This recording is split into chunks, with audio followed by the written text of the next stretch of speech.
Hello. Join me as I visit 7 churches for this year's Visita Iglesia. For me, it's a time to reconnect with my faith and remember what's important in life.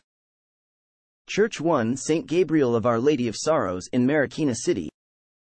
This is the church I visit every time I do my morning walks. Its white, simple and clean facade perfectly represents what I want my world to be like. Every time I step inside, I feel an overwhelming sense of peace and meditation. I love how it's always quiet and serene. I remember when I used to come here during the pandemic.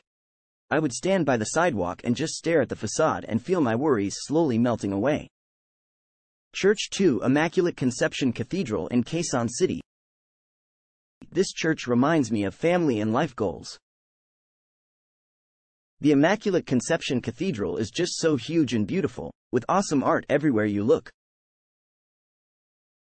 The vibe here is very community-oriented, inclusive, and festive.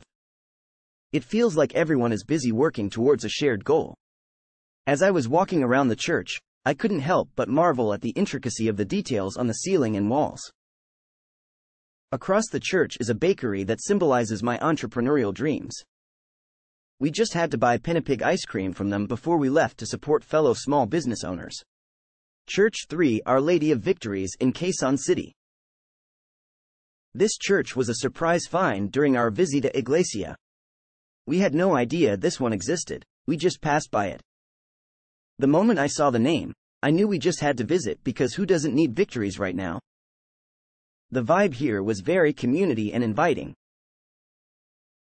The people there even gave us free rosaries, scapulars, and prayer books, which I thought was such a kind gesture. What stood out to me the most was the Latin Mass they hold. I thought it would be a unique experience. Church 4, Our Lady of Mount Carmel in Quezon City. This church is one from my childhood. We used to hear Mass here every Sunday. The vibe here is busy and a bit crowded, but it's still beautiful.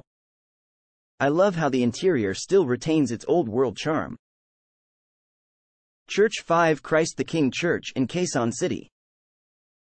This used to be our Sunday church pre-pandemic, so it felt really special to visit it again after over 2 years. I love how the church has a unique modern design that sets it apart from other churches. It's also huge and can accommodate a large number of people. The vibe here was also busy, with more food vendors at the parking lot since my last visit. I just couldn't leave without having some squid balls. Church 6, San Antonio de Padua Parish in Marikina. This church was a new discovery for us before the pandemic. It's right alongside the Marikina River, so we felt like we just had to visit. The vibe here is slow and calm, and you can really feel the peace and serenity in the surroundings. I couldn't help but notice how the church has expanded since our last visit. It now has a huge outdoor area with a parking lot beneath it. It's always a peaceful and calming experience to be here. Church 7, St. Paul of the Cross Parish in Marikina. This has got to be the pinkest church I've ever seen. The church has a beautiful altar and a serene atmosphere that provides a perfect backdrop for prayer and reflection. We did it. 7 churches. Good job.